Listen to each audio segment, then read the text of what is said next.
এক অঙ্গরাজ্যে ভয়াবহ দাবানলে ব্যাপক ক্ষয়ক্ষতি হয়েছে। বিষয়টাকে অনেকে আল্লাহর গজব হিসাবে দেখছেন। এটা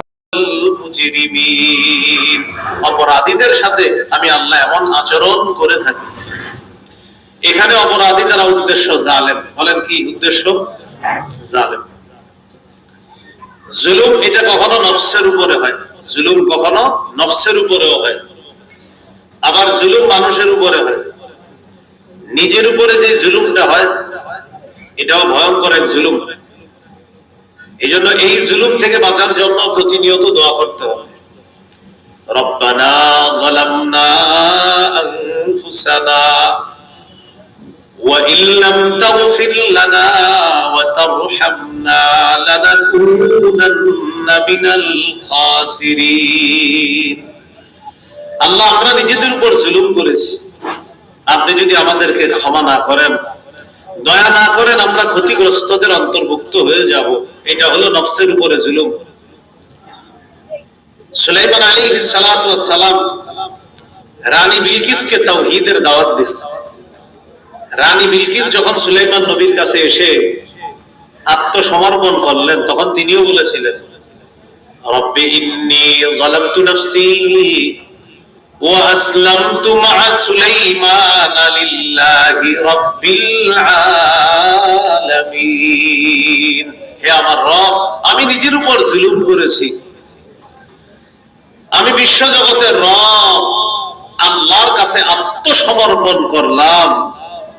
তো এখানে জুলুমটা নফসের উপরে জুলুম, এই জুলুম থেকেও বাঁচার চেষ্টা করা। মুসা আলাইহিস সালাতু ওয়াস সালাম এক ব্যক্তির ঘুষি মারছে, মারা গেছে, তখনও তিনি নবী হন নাই। তিনিও বললেন, ক্বালা রাব্বি ইন্নী যালামতু নাফসি ফাগফিরলি ফাগফারা লা। হে আমার রব, আমি নিজের উপর জুলুম করেছি, আমাকে আপনি ক্ষমা করে দেন। আল্লাহ তাআলা বলেন, আল্লাহ সাথে সাথে মুসা নবীকে ক্ষমা করে দিয়েছেন। জুলুম করা, নিজের উপর জুলুম করা, সূরা বাকারা 229 নম্বর আয়াতে আছে, وَمَن يَتَعَدَّ حُدُودَ اللَّهِ فَأُولَئِكَ هُمُ الظَّالِمُونَ। আল্লাহ কিছু সীমারেখা আছে, আল্লাহর সীমারেখা সমূহ যারা অতিক্রম করবে তারা জালেম। আল্লাহ তাদেরকে জালেম বলে। আদ জাতি, সামুদ জাতি, শুআয়ব আলাইহিস সালাতু ওয়াস সালামের জাতি, এরা নিজের উপর জুলুম তো করেছে, আল্লাহর সীমারেখা অতিক্রম করার যে জুলুম, নাফরমানি, এই নাফরমানিও করেছে। তো এই জন্য নফসের জুলুম, নাফরমানির জুলুম, এটাও একটা জুলুম, মানুষের উপরে জুলুম। সব ধরনের জুলুম থেকে বাঁচতে হবে। আল্লাহ আমাদেরকে সব ধরনের জুলুম থেকে বাঁচার তৌফিক দান করেন। যুগে যুগে বিভিন্ন জাতিকে জুলুমের কারণে আল্লাহ ধ্বংস করে দিয়েছে। সূরা তালাক 1 নম্বর আয়াত 28 পারা 17 নম্বর পৃষ্ঠা আল্লাহ বলেন, ওয়ামান ইয়াতাআদ্দা হুদুদাল্লাহি ফাকাদ যালামা নাফসা। যে ব্যক্তি আল্লাহর সীমারেখা সমূহ অতিক্রম করে সে নিজের উপর জুলুম করল।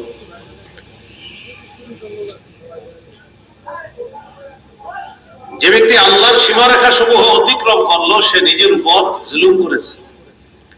তো আল্লাহর সীমারেখা সমূহ অতিক্রম করা, নিজের উপর জুলুম করা।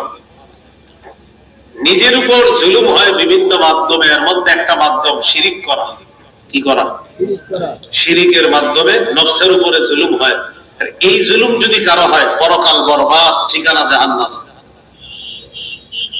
সূরা লুকমানের 13 নম্বর আয়াতে আল্লাহ বলেন, وَإِذْ قَالَ لُقْمَانُ لِابْنِهِ وَهُوَ يَعِظُهُ يَا بُنَيَّ لَا تُشْرِكْ بِاللَّهِ ইন্নাশ শিরকা লাযুলমুন আযীম।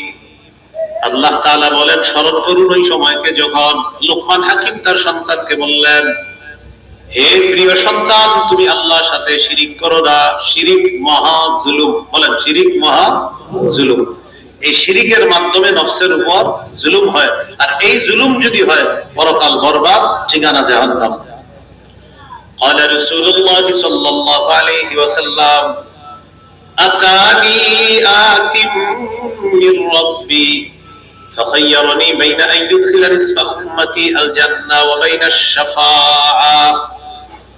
রাসূলুল্লাহ সাল্লাল্লাহু আলাইহি সাল্লাম বলেন, একজন ফেরেশতা আমার কাছে আসছে, আসার পর আমাকে দুটি বিষয়ের একটি গ্রহণ করার স্বাধীনতা দিচ্ছে। এক নাম্বার, বাইনা আইয়ুদখিলা নিসফা উম্মতি আল জান্নাহ, আমি চাইলে আমার অর্ধেক উম্মত জান্নাতে নিতে পারবো। সুবহানাল্লাহ। ওয়া বাইনা শাফাআ, চাইলে সুপারিশ করতে পারবো, তবে দুইটার যে কোনো একটা গ্রহণ করতে হবে। চাইলে আমি আমার অর্ধেক উম্মত জান্নাতে নিতে পারবো, আমি চাইলে সুপারিশ করতে পারবো, আমি কোনটা চাই? আমাদের নবীজি বললেন, ইখতারতুশ শাফাআ, আমি সুপারিশ গ্রহণ করা, এই সুপারিশ করাটাই গ্রহণ করে নিলাম।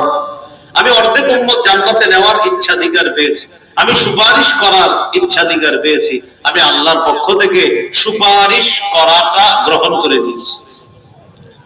এই জন্য হাদিসে আছে, قال رسول الله صلى الله عليه وسلم لكل نبي دعوة مستجابة دعا بها। নবী বলেন, সব নবীকে আল্লাহ তাআলা একটা স্পেশাল দোয়া দিয়েছেন, সব নবীকে আল্লাহ একটা স্পেশাল দোয়া দিয়েছেন।